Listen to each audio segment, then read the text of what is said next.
We're gonna have to drive very quickly. Punch it. Let's go. We've got a lot of driving to do. I think we're going to Cincinnati. Isn't Anthony Magnabosco supposed to be in Cincinnati as well? And he's just walking across the street in the background of our intro video. We're gonna do a little movie magic for the people in the audience. Right. Are we ready? Well, born ready. Hello and welcome to Talk Heathen! Woo! Hello, Cincinnati, and mostly people that are here because they don't believe in God. What's up? An empty sky. We're live and we're so excited to be able to join you for our second year at the American Atheist Convention. Thank you all so much for coming. Yes. Oh my gosh. So yeah, before we get into it, I mean, it's been a hell of a year. Oh my God. Yeah. How have you been? Okay. So I'm now president of the ACA, which I love, but yeah, all right, woo, yeah. But that's a lot of work. You know, I've changed jobs 3 times, kind of, depending on if you count the first time I switched to Lyft. I've moved again immediately before the convention. I need to sign leases, particularly if they're for 12 months at a different time, so they don't come up like Easter weekend.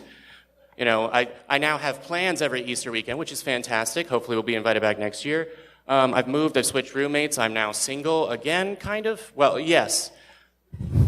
Became single, became not single, became single again, became mingling. Oh my God, everything. I got new stuff for my cats. My cats are still amazing if you follow me on Instagram. Just basically everything has changed. It's changed for the better and I love it. Jamie, is hashtag grind on Jamie still a thing? Well, it's hashtag gonna grind be on now. Jamie. Let's bring that shit back. Yeah. Oh my God, so many things this year. How about you? Meh. No, dude, it has been an amazing year. So I am now the Director of Communications for the Atheist Community of Austin. Woo! Yeah. He has me as a boss. He deserves a larger round of applause than that.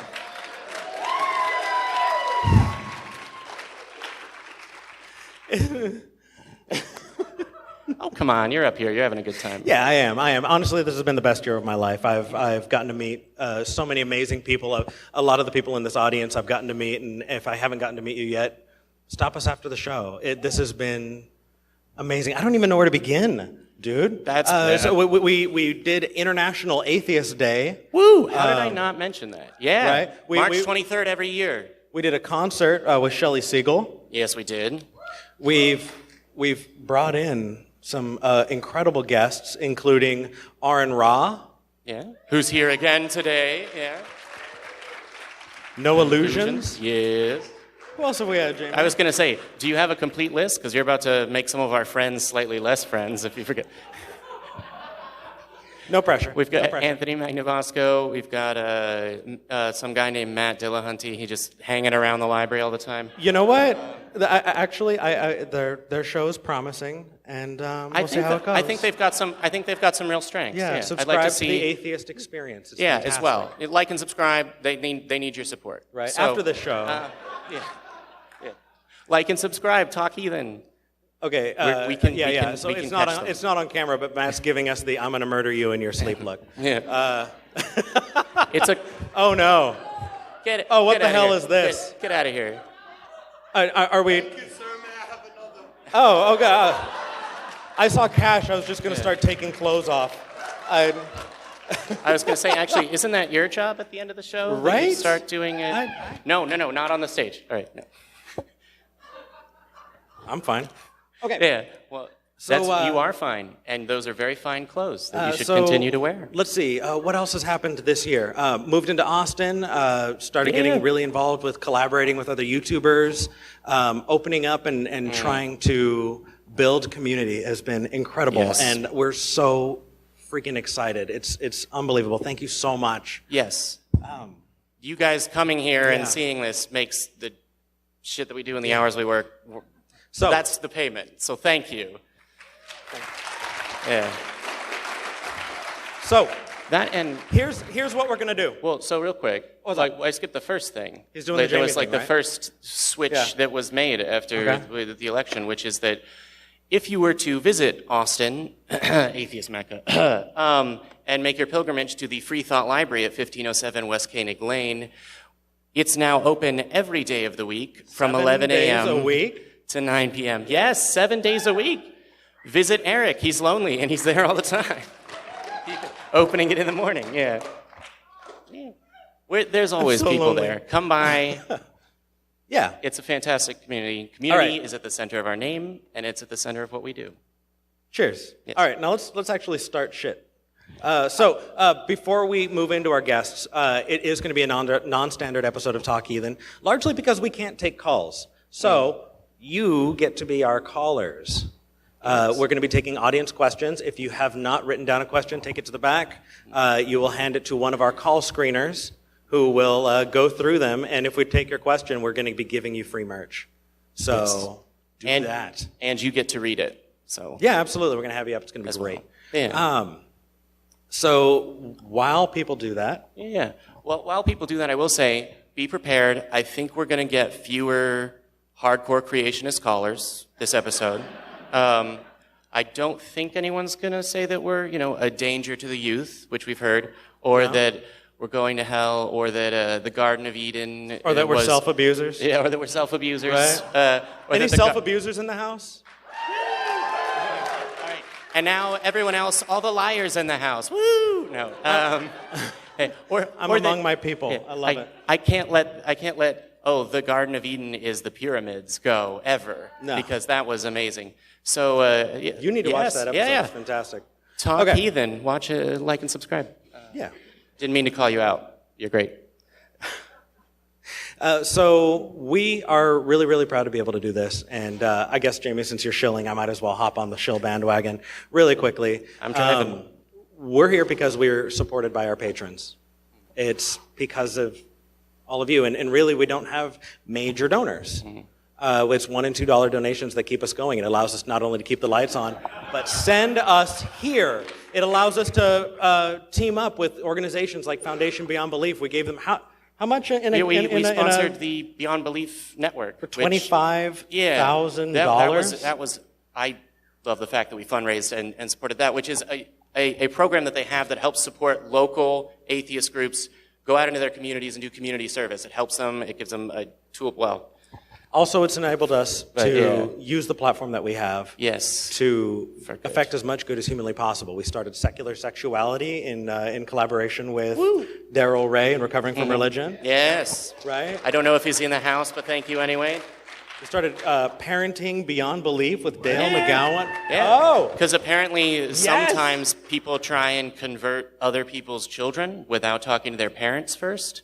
Right, we started Truth Wanted with Objectively Dan. Yeah, because some serious street epistemology is needed everywhere, and we might as well let people call in. Come on. Yeah. Let's see. Yeah, if you think we're patient, Objectively Dan is freaking amazing. He and I are currently having a who can be more patient competition. The results may take a while. And then most recently, the show that started is Atheist Vanguard, which has a groundbreaking for the ACA because it's recorded, at least in part, outside the studio. So it's people on the street representing secular values and positive atheist culture and just having conversations with people on the street, getting to know what they think, and then bringing that conversation back into the studio. It is the most ambitious project we've ever done. Yes. And I think the producer is in the audience. Ben, where are you? Woo!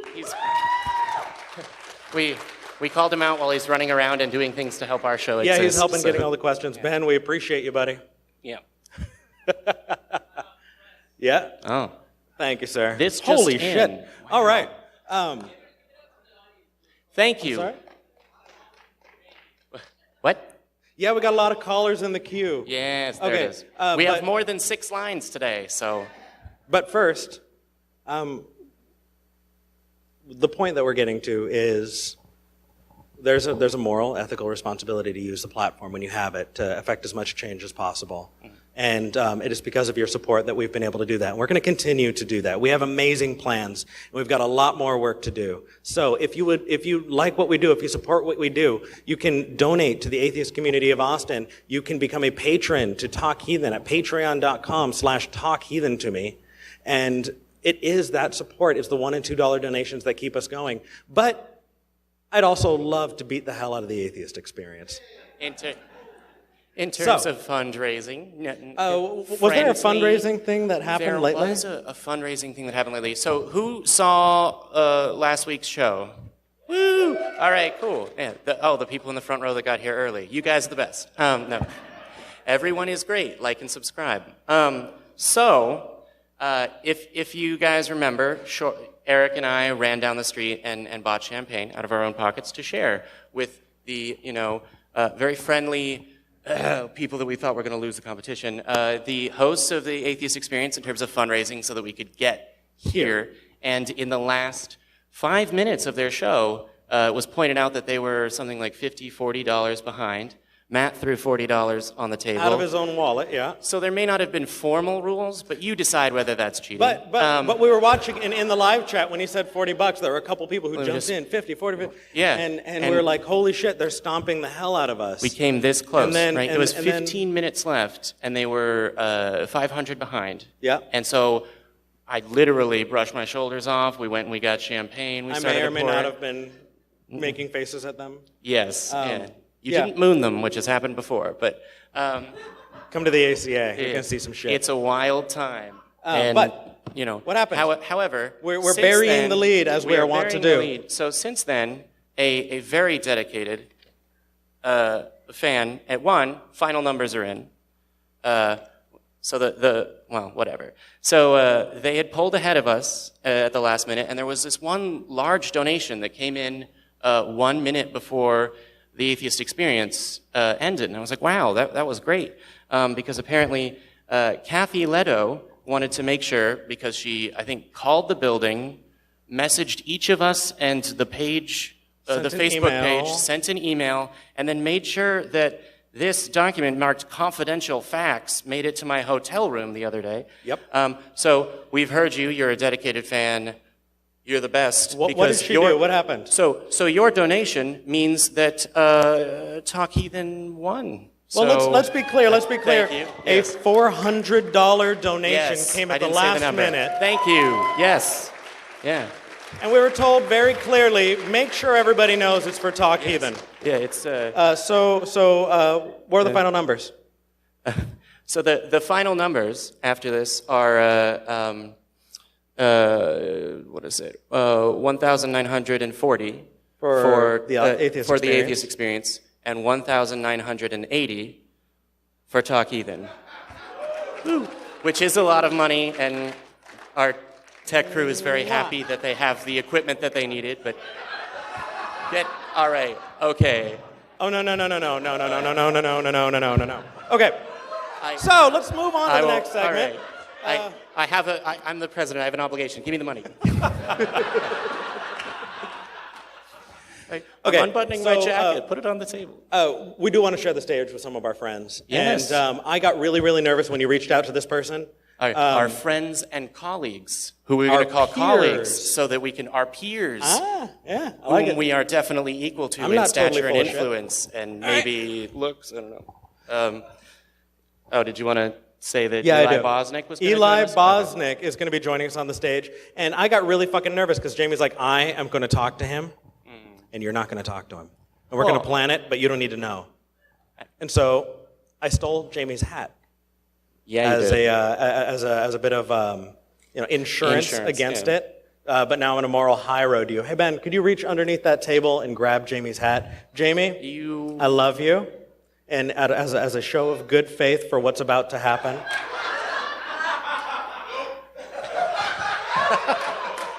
Oh my! I was gonna say, I don't know how far I'm gonna have to chase Take it out on Matt. I'm sorry. For those people who are watching online, Matt took Jamie's hat and just ran.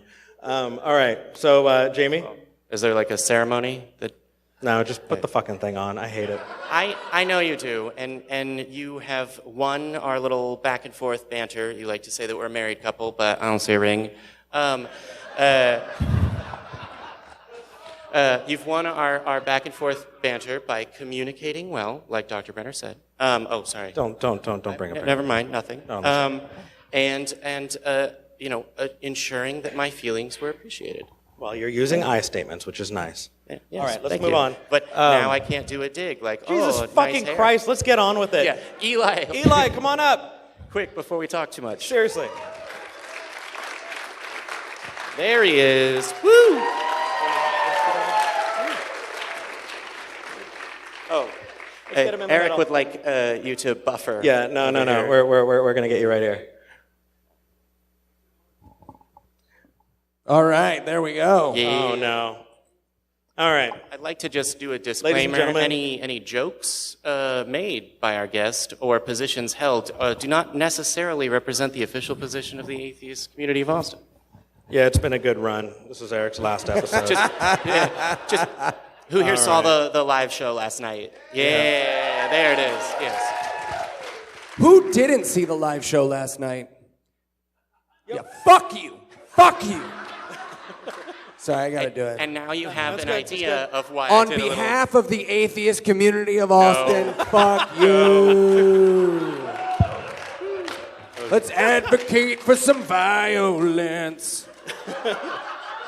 Throw acid at people who didn't come to the show last night.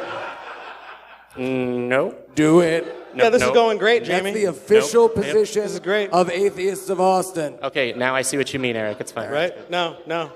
You brought this on yourself. Tell me more. What else should we do to people, Eli? Blow Right. up their car if they don't come to your weird library that you sit in all alone.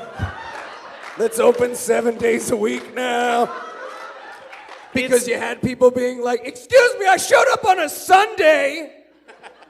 Well, that's the day that most people show up because those are the live shows. So you can see Talk Heathen live there every Sunday at 1 p.m. Central, or the second other show. Support us on Patreon or we'll circumcise your son. I'm so happy right now. This is good. This is good. Hold on. Nope. Yeah. No, don't get. All right. There it is. All right. Some good came from this. No. Yeah. All right. El Jefe. Patreon.com/talkheathen to me. All right. Like So and Eli, subscribe. dude. You know what? It's great to have you on the stage. I know we've only gotten the chance to meet a few times, but I'm a huge fan of what you do. So for people who don't know what you do, let's plug your shows first. I am on The Scathing Atheist, God Awful Movies, Citation Needed, and The Skeptocrat. Check them out. And you have a blog? It's apparent that I have a blog. I haven't found it for a while, but it's out there. I know. It's out there. I'm trying. Eric, bro. I didn't tell you this. I was talking with him to arrange like the logistics, and I asked him, "Oh yeah, and is your blog still a thing?" And he said yes. And then I felt really shitty because I was like, "Oh yeah, that blog thing that you do and care about, and that highlights the issues that you care about, is that still a thing?" I didn't even bother to Google it before talking to you on the phone.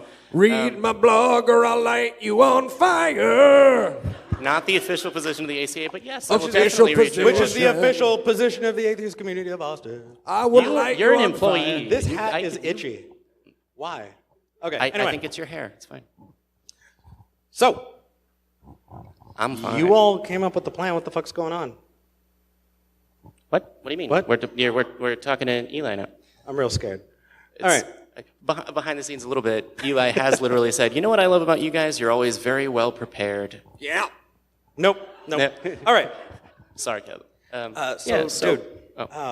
Well, okay. Let's actually just jump into it. Yeah. We wanted to ask you a little bit about yourself because you kind of just appeared out of nowhere. I was listening to Scathing when you showed up. How did you even get involved in the movement, man? So I worked in the same building as Noah and Heath. And then they went off and started this crazy podcast thing, which I was a huge fan of at first. And then, it's one of those things where when you work in an environment, you find the other atheist across the crowded lunchroom. She gets it, right? Where you're just like, there you are. You get me. So they were my atheists. And they were like, hey, why don't you come on the show? We're doing this little bit. This is when they were going to elect the new pope. They were like, you should come on and run for pope. So I came on and ran for pope on a platform of pedophilia. And it turns out the real pope beat me to that. So stole my thing. If anyone sees Francis, please tell him he owes me some money. But that was the first experience we had. And then whenever anyone would leave their company, they would do a roast. Okay.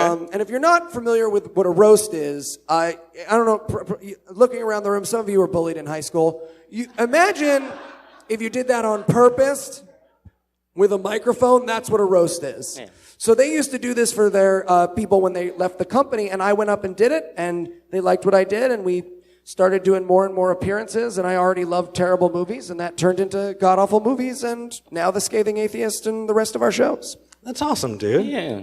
Well, so the question I always like to ask, I'm not sure whether I got to ask them last year or not, but I want to hear that was weird thing for me to bring up. What's your sort of deconversion story, or did you ever actually believe that God so existed? I was a very religious Jew, and my father was a Maimonic scholar, which means like he's like pre-William Lane Craig, when all the apologetics were like, stop it, you're upsetting your mother. So my father was a Maimonic scholar, and so I grew up in a pretty religious Jewish household, and then, like I think a lot of us, I moved away and I was like, wait a second, right? So in college, I sort of moved further and further away from religion, but I still considered myself Jewish, sort of culturally and ethnically, and sort of like kept the wooey beliefs of Judaism. And funnily enough, I was about a freshman or a sophomore in college, and I saw an animated version of Pale Blue Dot by Dan Meth. This is one of the very first like viral videos of my college times, was this animated version of Pale Blue Dot. And I was watching it like 4 a.m, and the line "thousands of confident religions" just struck me in the head like a thrown brick. And I sort of went like, they all think they're right, and either one of them's right or none of them are, and I think it's the second one.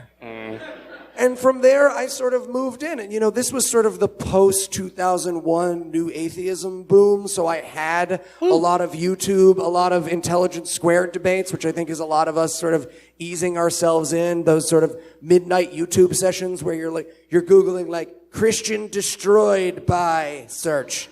All right, I don't know who that guy is, but I'll watch it. And so that was sort of my gradual start of the movement. And then as I met Noah and Heath, I got introduced to the real movement, which is stuff like AACon and FFRF, and the amazing work being done by our fellow podcasters and advocates, and have sort of fallen deeper and deeper in love with it since then. That's awesome, dude. Awesome. I'm really glad you made it. Yeah. That's it. That's an answer so good I can't think of a follow-up. So you searched Christian destroyed and debate and stuff. So are you telling me that you found Matt Dillahunty, and then that helped? Or? Matt was so I have told this story before at a live show that we did. So Matt was actually one of my first exposures to sort of YouTube, and I was a regular listener to Atheist Experience, and sort of like always envisioned the calls in my head. I don't know if any of you are like ex-religious people. Some of you are, I'm sure. But like, you never got the courage to call Atheist Experience because you were afraid, but you had arguments with Matt Dillahunty in your head. You were like, and then I'm going to be like, but God loves me. And Matt's going to be like, what? This kid is my best friend and I'm Jewish now. And so, like, it's one of those things where it's not hero worship, but it's definitely part of someone who helped you get out of faith. And then the very first time I ever saw or met Matt, I was dressed as Daisy Duke. And if you needed to sum up my career, that would be just meeting your heroes dressed as Daisy Duke. I mean, he had full ass hanging out. Yeah, I was there. It was burned into my retinas. Nobody drops it like it's hot like me. I mean, yes. I don't know that needs a testimonial, but yes. Thank you. We'll do this later. Check out my Yelp reviews. I'm gonna outdo you. We'll do this later. I will have a twerking contest with you right now.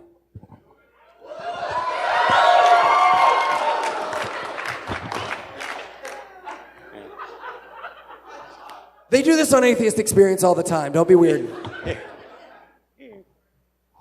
Very well respected show. All right. Are you ready? All right. I'm trapped now. Here's my There's drop no it like escape. it's hot. All right, what do you got?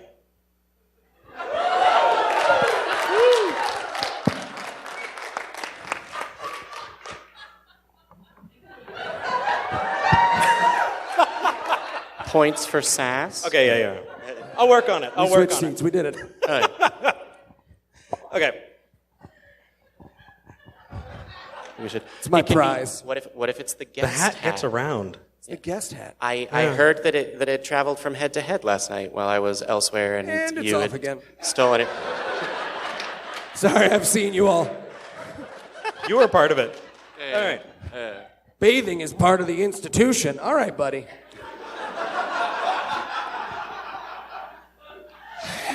So, I like that Heath is laughing in the audience because there's stories they've shared about that. but Eli, getting to kind of a serious thing, I know that you wanted to talk about a couple things while we're up here when we're talking about using this platform. Yeah. What did you want to talk about? So I have two controversial statements I want to make to lose. Ladies and gentlemen, Eli Bosnick. That's Let's right, hear the it for whole us. room. Wait a minute. Yeah. When all did you right. limit it to 2? And please tell me you didn't get the most controversial ones, because I have no idea No, what and listen to my statements or I'll kill your dad. If they start, I'll just jock jams if it goes badly. Nice. Okay. No, you're good. So I have two controversial statements that we can talk about while we're here, and we've got a Q&A where you can be mad about both of them. The first one, I think, is going to be pretty easy for this room, which is if you are an atheist, you are a social justice advocate. I've got some bad news for you. If you are an atheist because you have gotten one philosophical pop quiz correct, which is how many gods there are, your atheism is useless. Your atheism needs to be about fighting theocracy and advocating against theocracy. And I think that's a pretty easy statement to make in this room, all right? Absolutely. Yeah. Now I'm going to lose all of you. Are you ready? If you're a social justice advocate, you're an atheist advocate, which means that woke Christian you know in your life, you need to start talking to them about the fact that they're supporting an international rape cabal. All right? Pete Buttigieg believes in a talking ghost. Yes! That's fair. Dude, yes, absolutely. I didn't think those would go over well. I was really hoping one person would be like, don't tell me what to do! Get side-tackled by Mayor Pete. Well, the interesting thing is, we talk about how great things have been this last year. It's not great for everybody. There are some people who I really wish could be in front of the camera more often, who could be behind the, in front of the microphone more often, but because of who they are, I've seen avalanches of hate. I've seen huge campaigns of people because they really, really just want to write in and weigh in on their humanity. And that's not something Jamie and I have had to deal with. And so I absolutely agree. I think that's an incredibly important thing to bring up. It's also not something we put up with at the ACA. Just in case you were wondering about whether you should show up and harass people, the answer is no. Jamie will boot your ass. Yeah. He's really good at it. Or whether you're going to do that systematically in the YouTube comments, you're gone. But Backstory. I absolutely agree. We do have a lot of work to do, and it's something that we can say up here on the stage, but if you think just the three of us can affect the change that we need, you're out of your mind. Yes. Thank you. We have to work together on it. And start. It's easy. See something, say something. Right? If somebody's out there and they think that, I've got this really funny kind of off-color joke, I'm going to say it anyway. It's not funny. Fucking keep it to yourself. Go away. We need to build a better movement, and we're not going to sit and wait for someone else to be courageous enough to stand up and say, no, that's not okay. And so by moving forward, that's how we're going to do it. Eli, I really appreciate you bringing that up, man. Yeah, thanks. And just to piggyback off that, I had a great conversation literally right before this show with Jason. One of the things that you can do is be an advocate for people who don't feel like they have a way into the movement, right? You're walking around a con with 800 people minimum. And I see people sitting in the corners. And if you've been sitting in a corner, at some point I have descended on you, like the social vulture that I am, and been like, hi, where are you from? Welcome, I love you. And that can be part of it, right? Not all of us are social advocates. Not all of us are able to turn up the volume on persecuted voices or quieter voices. But just making someone who doesn't feel welcome in this room or any room that you're in feel welcome, feel like they're part of the movement, ask them what they can contribute, that can change someone's life. The example I always give of this is, how many of you know about Michael Marshall over at QED and Merseyside Skeptics over in Manchester, England? So Michael Marshall saw an episode of bullshit and changed his life. He saw an episode of a television show that, look, we all like bullshit, right? But that was a funny show which I enjoyed, right? I was just like, ha! Homeopathy, got him, boom, high five myself. But Marsh saw that show and has since gone on to do truly, incredible work in England. And it was because someone reached out the hand when he asked and said, what can you contribute? And it's turned into more and more and more. And I think when we see advocates like the gentleman that I'm sharing the stage with and pretty much anyone in our community, it's because someone was the first person that reached out that hand and said, what can you contribute? And the answer was something incredible. So don't be afraid to be the person who reaches out that hand. Yeah. Thank you. Yes. Yeah. Cheers. Okay. You beat me to the punch because I was going to say, yeah, no, that's what happened to me. I'm really lucky I was born and raised and was still living in Austin. Otherwise, I don't know what I would be doing. I just know that, 5 years ago, if you'd asked, I would have told you that a God existed. And 4 years ago, I wasn't involved or a member of any atheist organization. And 3 years ago, I didn't have a position in any atheist organization or a show. But I showed up and I did everything I could. And even before Eric had an official position, everyone informally called him the ACA's greeter on Sundays because he talked to everyone. And that, I think, has helped contribute the growth of our community. And you can do that as well, right? Everyone knows that, sure, there's panels, there's speakers, etc. But one of the best things about the con that isn't listed on the agenda is the fact that there's one bar that's walking distance from everyone's room, and it's full of atheists every night. And that is what builds community. The number of times that I'm preaching and we should be asking you. But right now I'm on a soapbox, and it's important. I'm on a soapbox. I'm sitting in the middle, so therefore I'm important. All right. So the number of times I've been told or answered things on our Reddit or on r/atheism of like, well, no, people that don't believe, that doesn't build community. That's not what people have built community around. So one, community is human. I don't give a shit whether it's Comic-Con or AA-Con or Shoe-Con or whatever. It's people getting together and speaking, and they have a icebreaker, which is shoes or whatever. And two, people believing in fucking ghosts and that their imaginary friend can grant their wishes builds communities and has built them for hundreds of years. And those communities are toxic, fundamentally at the core. So the fact that we don't have that toxicity is more than enough for us to gather around and be humans together, which is what community is. All right. So the takeaway here is you gotta have friends. Nope, not doing it. Oh, if a band had started, that would have been so good. Right? Nope. There's a song called You've Gotta Have Friends, just for All right, but we do have... read up music. And Aaron Eli? keeps track of time. I appreciate you coming up, man. Thank you so much. Let's hear for Eli Bosnick. Thank you, brother. All right. And he'll be back. We have time that we got to catch up on. And he'll be back for questions. So if you've got questions and comments, write them down then somewhere. But let's catch up on time. Yes. The person that I reached out to that I would love to bring up is Mr. Aron Ra. Aron, where are you at, buddy? Way in the back. I'm not sure if you've heard of him and remembered his words, but you've definitely seen him and remembered his face and outfits and hair. You know, when I first saw him, I thought he looked like the Undertaker. You know. And then I met him. He was more of a Viking, teddy bear Viking, which is fine. But I think my favorite description of Aron Ra is when we had him on Talk Heathen, and somebody said that he looks like a cross between Ozzy Osbourne and the bad guy from Flash Gordon.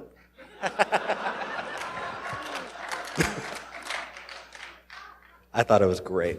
Yeah. So Hi, how you Aron. doing? I'm rather stoked. I just got notified that the fundraiser I was working on has just achieved its goal. Really? Now, let me tell you what this fundraiser was. The Evolutionary Studies Institute at the University of the Witwatersrand in Johannesburg, South Africa, asked me to fund a paleontological expedition into the Karoo. And they said if the funds are successful, they'll take me with them. Oh! Yes.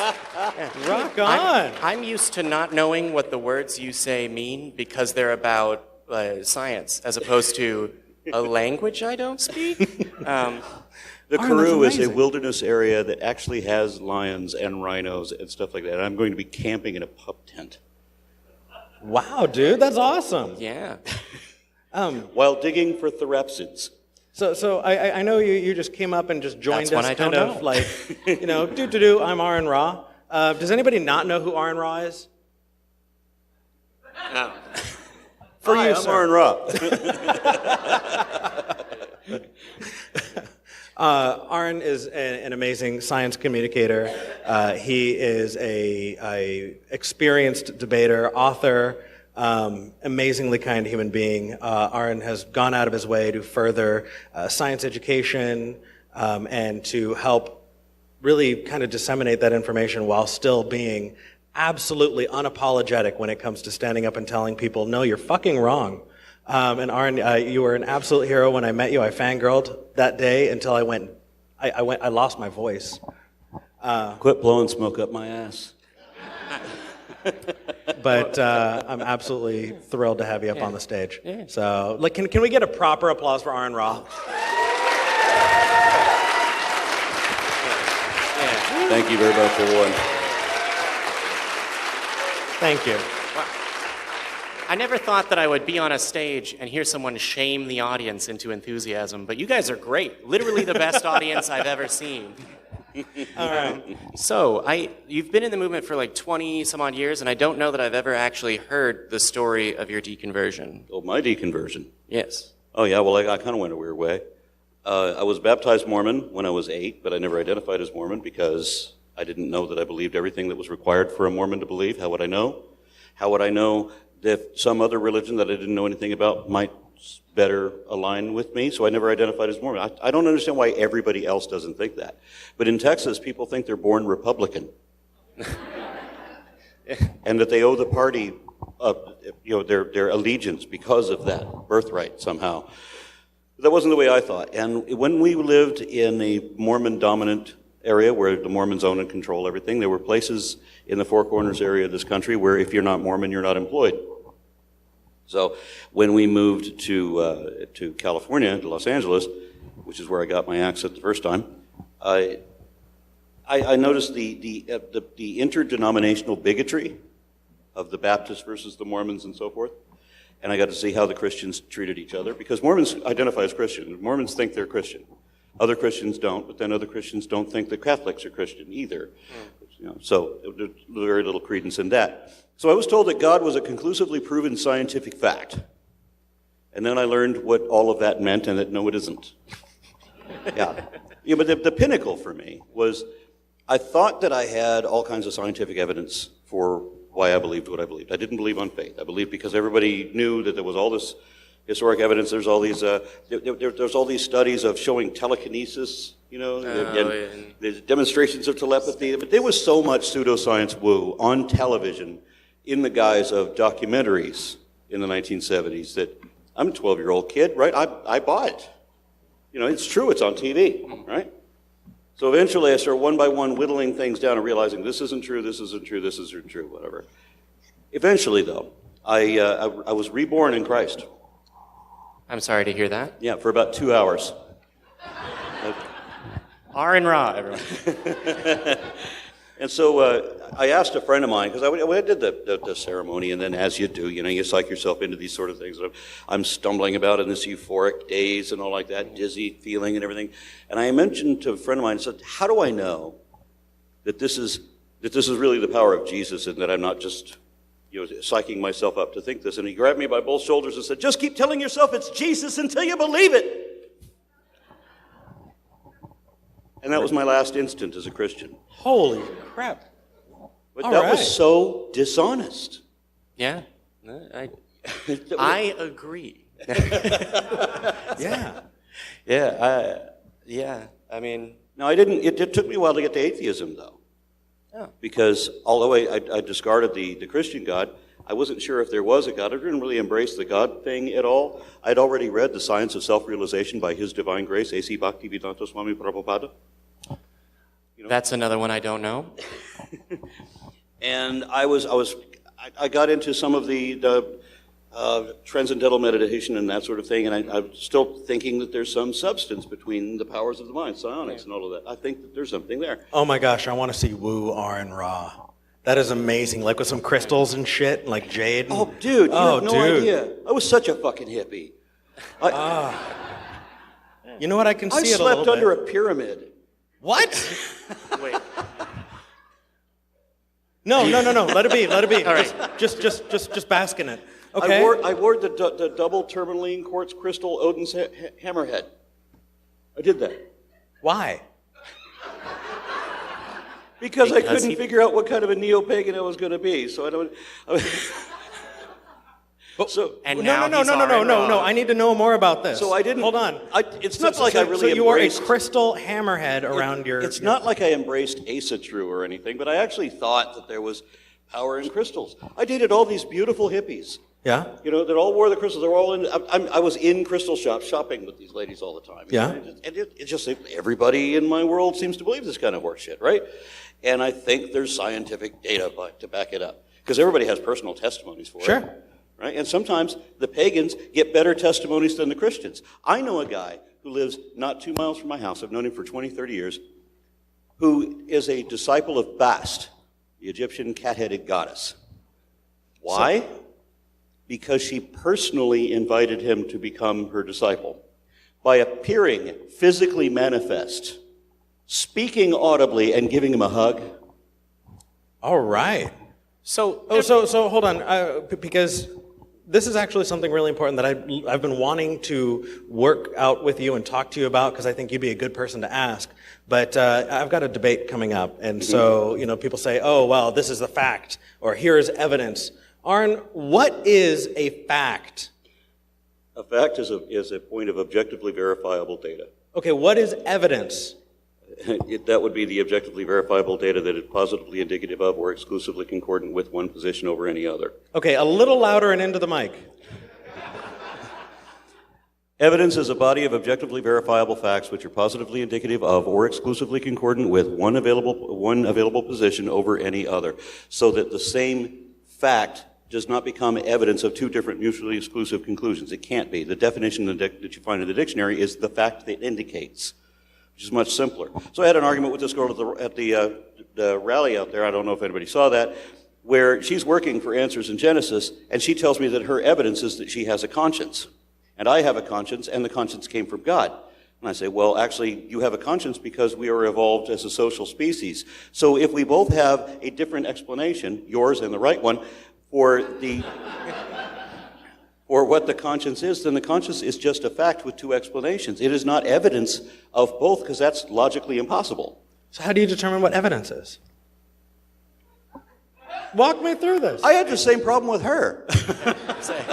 No, he's- let's do this. he's playing Okay. angel's advocate right All now. right, That's let me give you an example. So she's going to claim the same fact as evidence of both of our positions. Okay, let me give you an example of evidence being indicative of only one position and not the other. Okay. The fact that we are classified taxonomically as apes.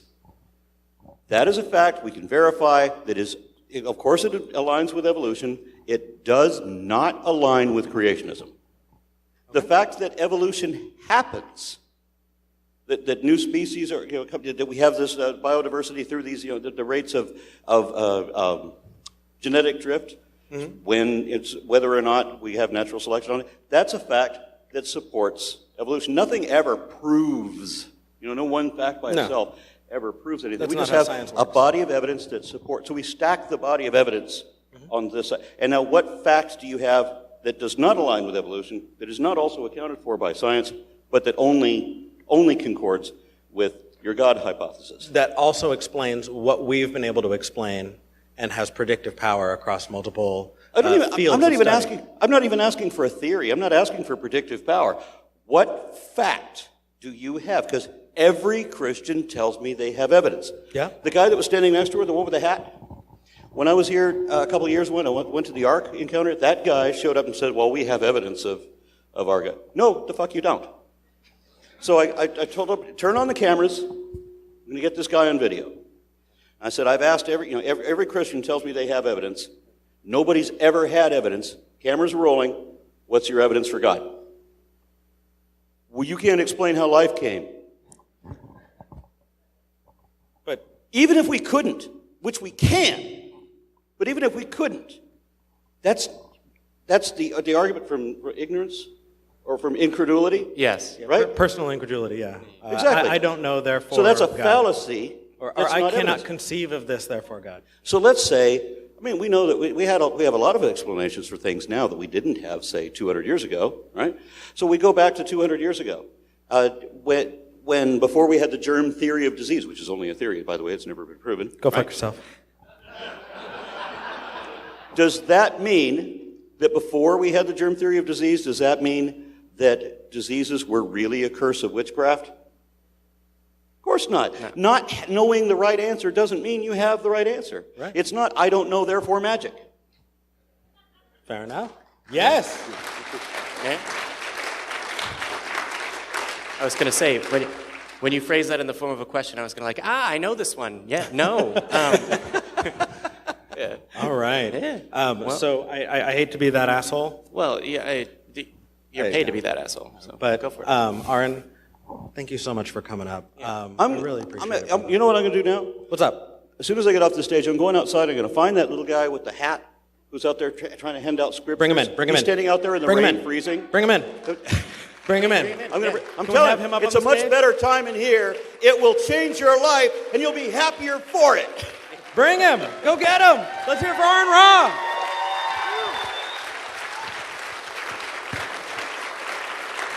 All right. I think it's that part of the live show where we give away merch. How's that? I think You it like is that? as well. I was going to say we may have one more theist caller than I thought. So let's do this. We did have somebody who wanted to join us for Q&A, though. Can we bring back Eli Bosnick? Woo! Because we anticipated some questions about what he was going to say. So let's see. So are we starting with Kayla then? Absolutely. Kayla, where are you? Yeah. Kayla, would you like to read it? Yeah, come on up. Yeah, cool. Yeah. Do you have a copy or you want this one? After Kayla is Will B. Will B. If you can let our call screener know who you are, that way we can bring you the mic. You will be the next question. Go ahead, Kayla. So I just wanted to hear your guys' thoughts on vaccines, because I'm kind of on the fence. Should they be mandatory, or what do you guys think about vaccines and anti-vaxxers? So anti-vax, you want to know what we think about anti-vaxxers? Well, and Eli, well, what do we think about anti-vaxxers? Hold on, because her question was, and vaccines, should they be mandatory? Should they be mandatory? Yeah. Short answer, yes. Yeah. Long answer, yes.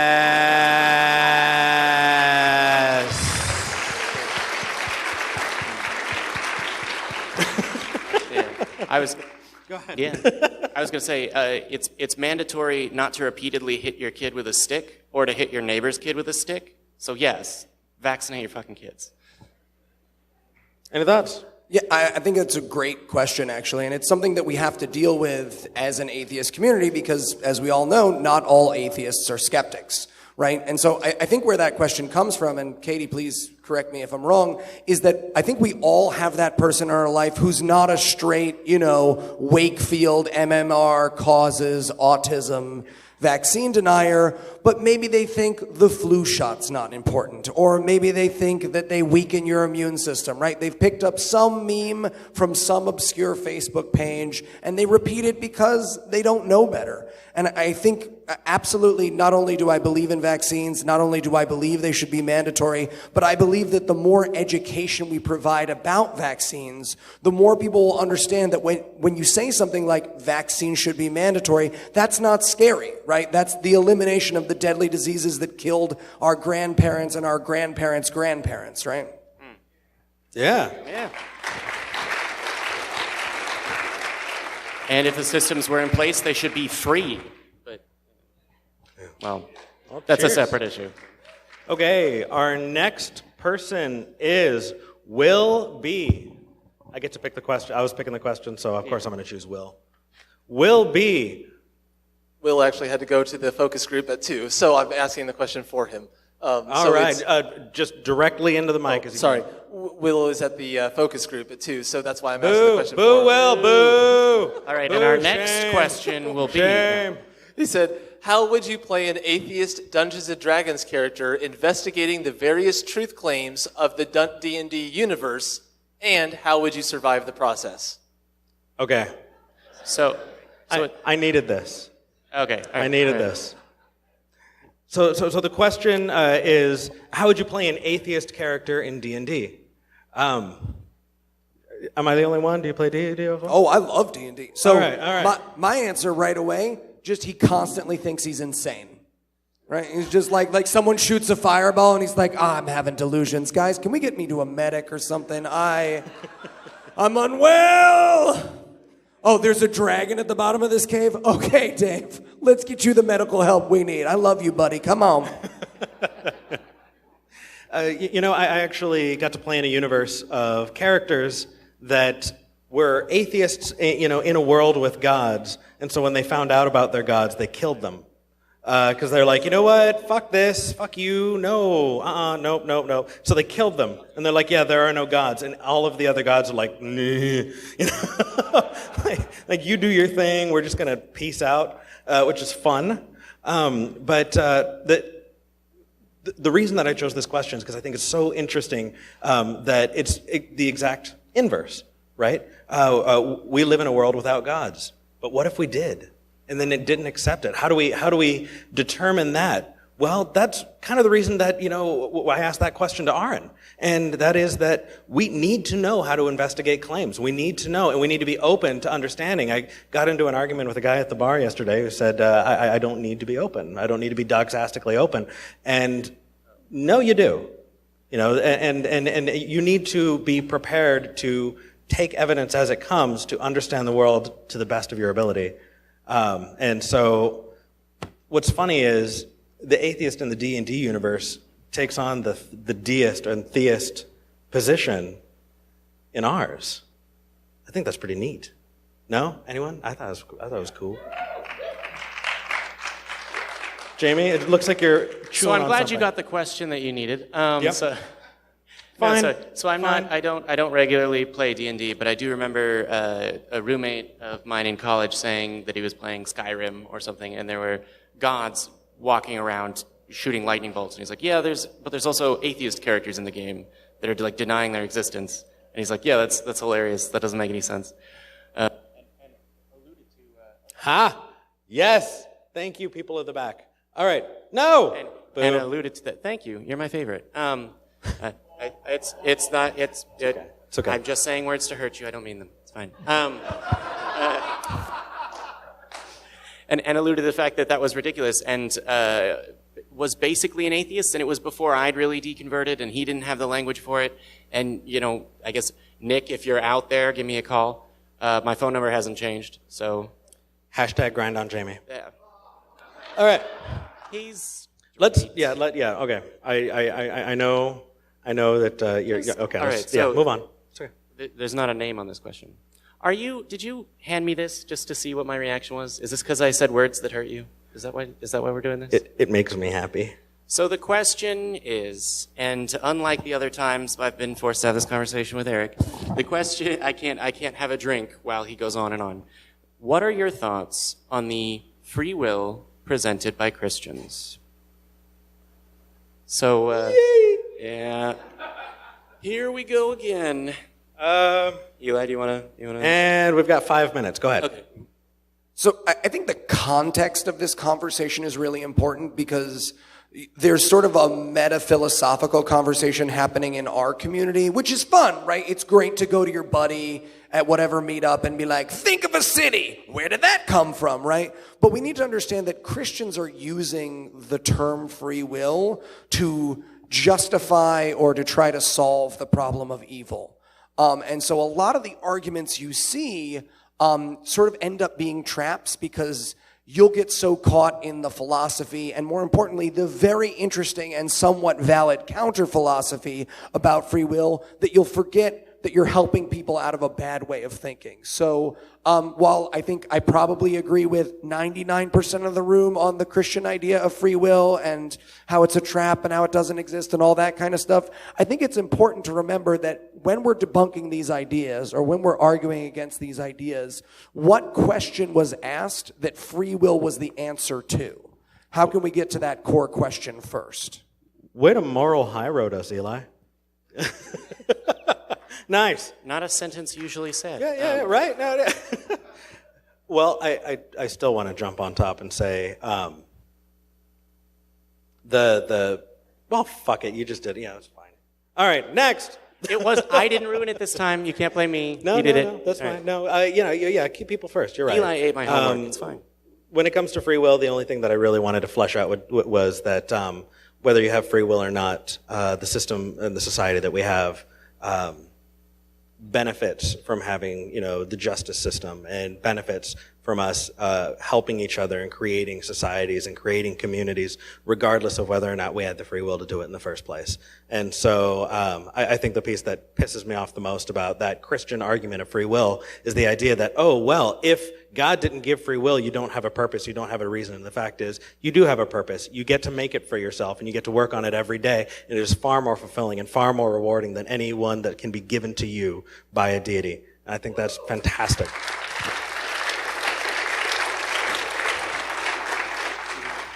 All right, Jamie, what do we got next? So our next question, did you want this one or this one?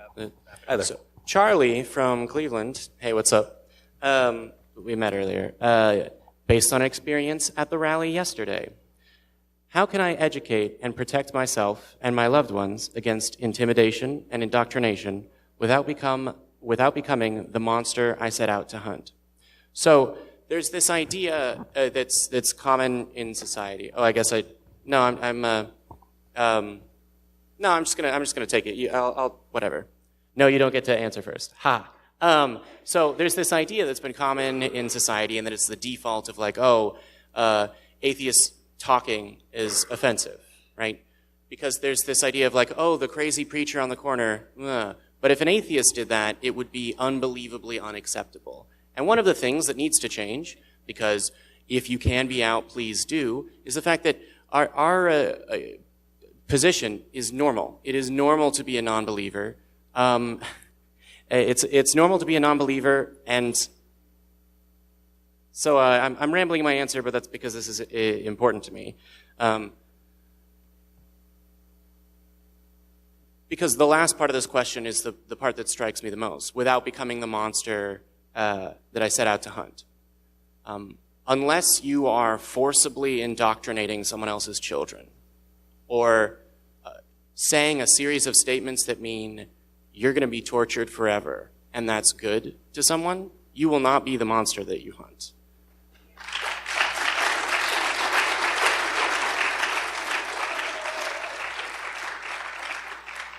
And to the first part of the question, how can I educate and protect myself and loved ones against this? You're off to a great start. I mean, we talked, and YouTube is free. Like and subscribe. Shameless plug in the middle of this question. But yeah, becoming educated, learning about epistemology and learning scientific skepticism is incredibly important.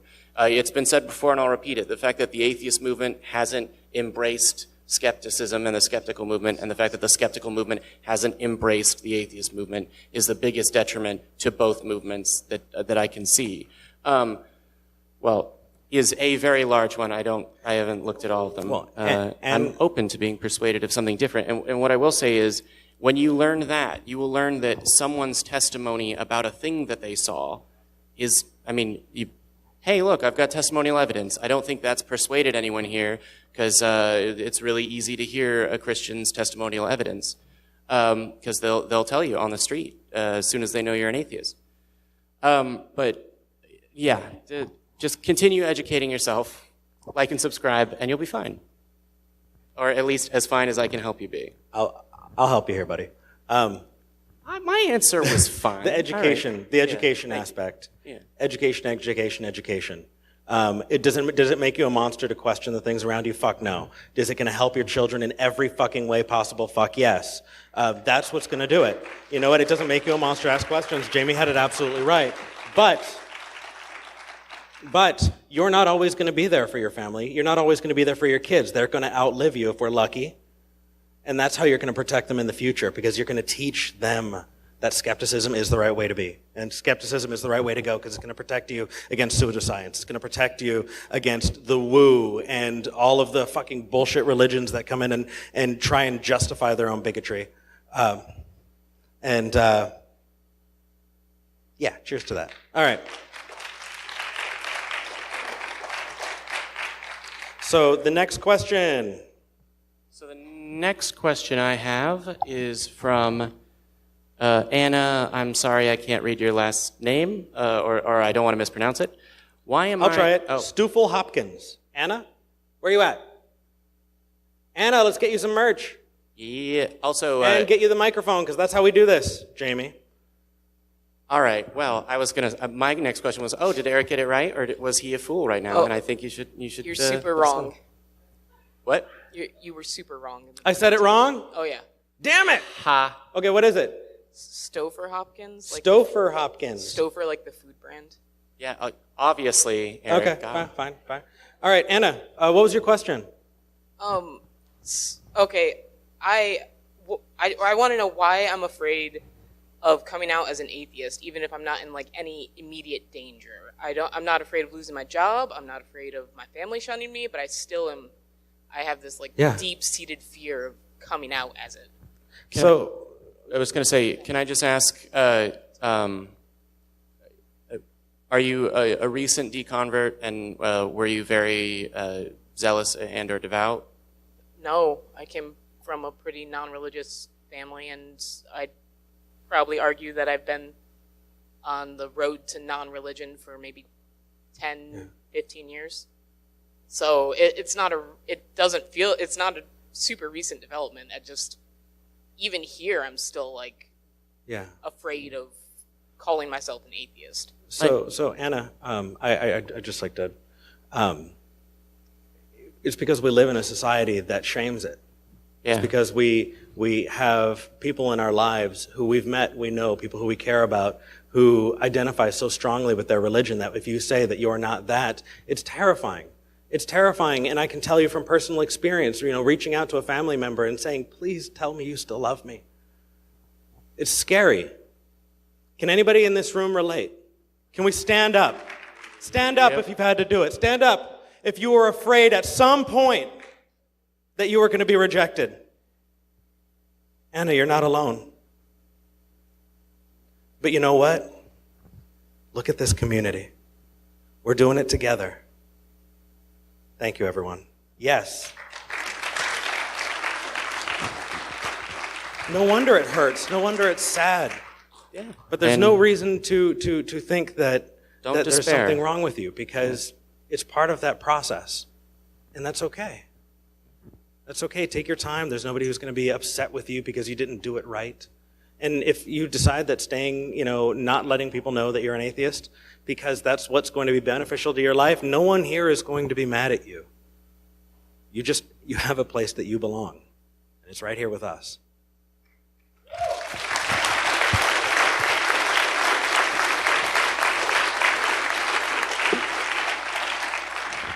Go ahead, Jimmy. Yeah, but you said all the things. No, it's that's why we do what we do, and that's why I think I've already said it since being on stage. So brace yourselves for a repeated statement. The Atheist Community of Austin has community at the center of its name, community at the center of what it does, and that's what's the only way to change that. Right? My response was going to be shorter, and it was going to be, well, were you raised in the United States? Because yes, that's what makes this terrifying. That's why I'm not out to all of my family yet.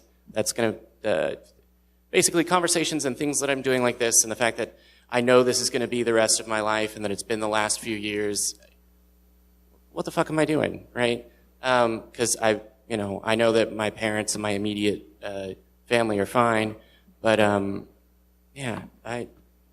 I'm sorry that I haven't already come out so that I can make it easier for you. But I'm glad that you're here. Good for you. Cheers. Eli, anything to add before we go to the next one? Anything you wanted to add in? Yeah, I mean, so I think one of the things that we probably don't talk about enough is, okay, how do I actually have that conversation, right? I mean, we it's wonderful to hear supportive words like that, and it's wonderful to be in rooms like this, and it's an entirely different thing for someone to be like, so which church do y'all go to?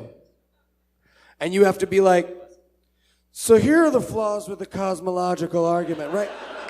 Right, because we as a community don't have that discussion. And the answer is that for those of us who are part of smaller communities and have had to come out for other things, that it's okay to let other people process slowly, that it's okay to create an awkward moment. You know, one of the best things, pieces of advice I ever heard, which was when you're having a conversation like that, have goals. What do you want to get out of it? So when you're coming out to people at work as an atheist, or when you're coming out to people in your life as an atheist, have goals. You're talking to mom and dad about it. Do you want them to talk about their spiritual beliefs, or do you just want them to stop bringing the kids to church every time you leave them there for babysitting?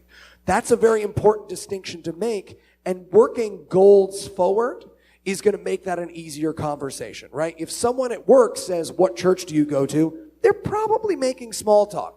There's a very good chance they do not want to talk about William Lane Craig with you, right? But if it's Thanksgiving and Uncle Tim, who watches Fox News all day, every day, turns to you and is like, so, you're telling me the flagellum are a self-forming complicated... He wants to have a philosophical debate. And the reason why I think we feel so much pressure is we don't know what conversation we're having. So the first piece of advice I would give you, just practically, is have the conversation that question merits, and forgive yourself for where your comfort lies, right? So depending on the situation you're coming out of, have that conversation instead. I hope that's a useful answer. Absolutely. Yeah. Yeah. And just tacking on to that, even when that uncle of yours just wants to argue with you about the flagellum, that's still somebody who you care about, and that might be somebody who's afraid that you don't care about them anymore. And that is the time for us to reach out and reaffirm that we're still family. We're still friends. We're still neighbors. We're still coworkers. We still see you every day at the market, and we are good people, and we can be good without God. And it's so important to reaffirm that, because we can spend so much time in our own heads thinking, oh shit, everybody's gonna want to, nothing to do with me. It goes the other way too. There are Christian family members who are going to take that and go, oh, they don't ever want a relationship with me. And so we need to take that on as well and reaffirm those things. And if it's toxic, fuck them. You got a better family right here.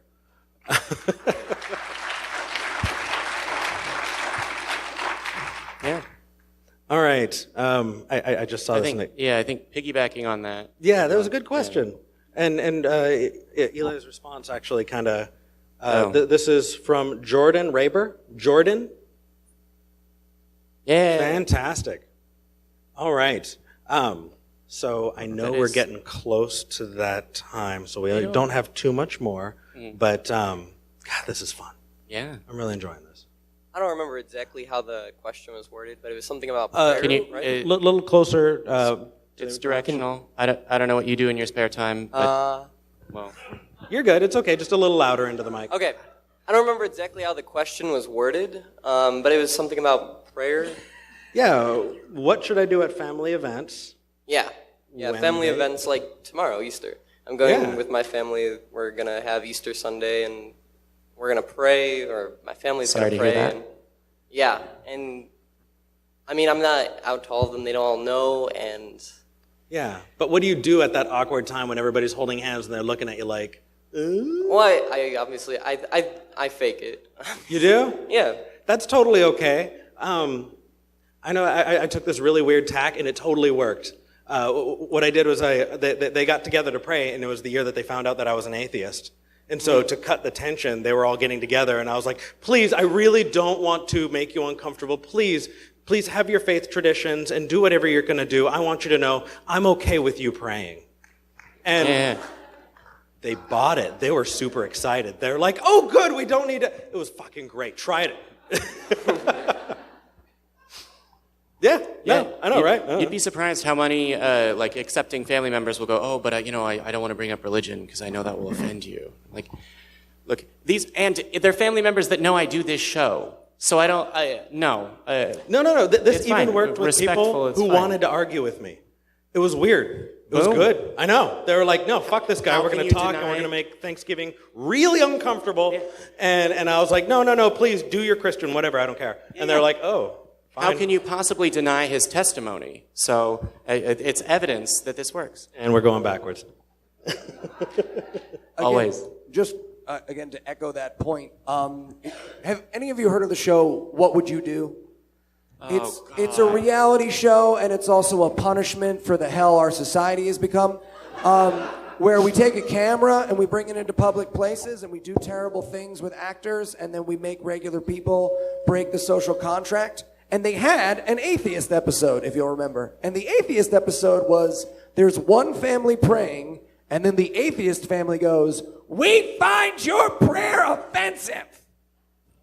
And then they asked people what they would do. And for the most part, they were just like, that's weird.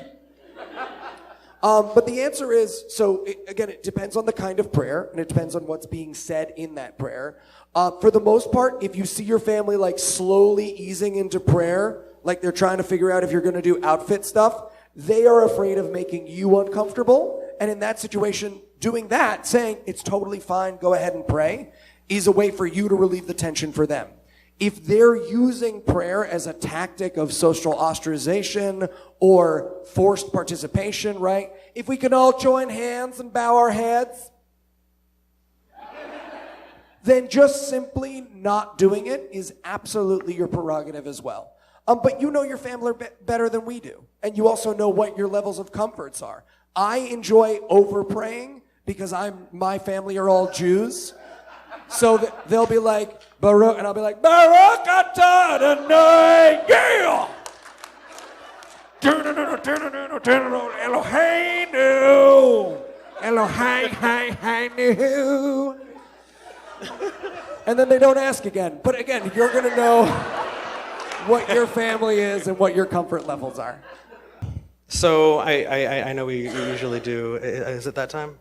It's love ring time, and those will be added in post. No, yeah, live studio audience, there are love rings. You just don't see them, right? For those of you that haven't seen our show, you have no idea what we're talking about. It's okay. It's not that important. Eli, have you seen our show? Absolutely. Do you know what our sign-off is? Yes, you do? the love rings. All right. So instead of having me mess it up, he knows the outro. Let's just let him do it so that I don't mess it up. Well, no, I'll do the first part, and then he can do the last one, right? Absolutely. To everyone that does not believe, we salute you. American Atheist Convention, we are so proud to get to see you, to meet you, to have fun with you this weekend. We can't wait to see you after the show, and we can't wait to keep forging on with this, because if you don't believe, this is your community. Yes. You are welcome here. There is a place for you, and we are building it, and we are making it better. And I am so fucking proud to be a part of it. And to those of you who do believe, fuck you. We don't hate you, we just think you're See wrong. you in Austin. Woo! I nailed it, right? I nailed it. Standing ovation!